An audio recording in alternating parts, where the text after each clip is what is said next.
ಅಲ್ಲಿ ಕವಿಶೈಲ ಹೇಗಿದೆ, ಅವರ ಒಂದು ಕವಿ ಮನೆ ಹೇಗಿದೆ, ಅವರು ಹೇಗೆ ಕವನಗಳನ್ನ ರಚಿಸಿದ್ರು ನೋಡಿದ್ರೆ ನಿಮ್ಗೆ ನಮ್ಮ ಕುವೆಂಪು ಅವ್ರ ಬಗ್ಗೆ ಗೊತ್ತಾಗುತ್ತೆ.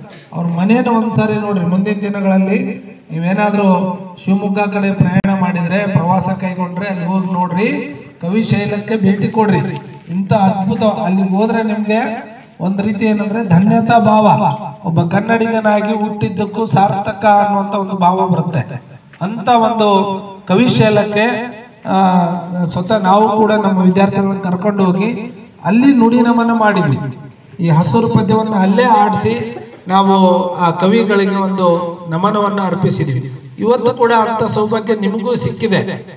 ಆ ಕವಿಯವರನ್ನ ಜನ್ಮ ದಿನದ ಅಂಗವಾಗಿ ನೆನೆಯುವಂಥದ್ದು. ಅದಕ್ಕೆ ನಿಮ್ಮ ಪದ್ಯ ಜೋರಾಗಿ ಆ ಪದ್ಯವನ್ನ ಎಲ್ಲರೂ ಹಾಡ್ರಿ. ನಿಮ್ಮನ್ನು ನೋಡ್ಕೊಂಡು 8-9 ಕೂಡ ಹಾಡ್ರಿ. ಆಗ್ಬೋದಾ?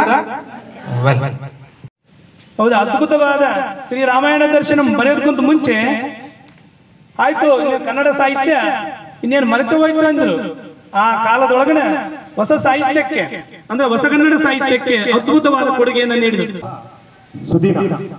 ಯಾಕಂದ್ರೆ ನಮ್ಮ ರಾಷ್ಟ್ರಕವಿ ಕುವೆಂಪುರವರು ಜನ್ಮಿಸಿದ ಸುದೀನ. ಹಾಗಾಗಿ ನಮ್ಮ ಕರ್ನಾಟಕ ಘನ ಸರ್ಕಾರವು 2015ರಿಂದ ಕುವೆಂಪುರವರ ಹುಟ್ಟಿದ ದಿನವನ್ನು ವಿಶ್ವ ಮಾನವ ದಿನಾಚರಣೆಯನ್ನಾಗಿ ಆಚರಿಸಬೇಕು ಅಂತ ಆದೇಶಿಸಿದೆ.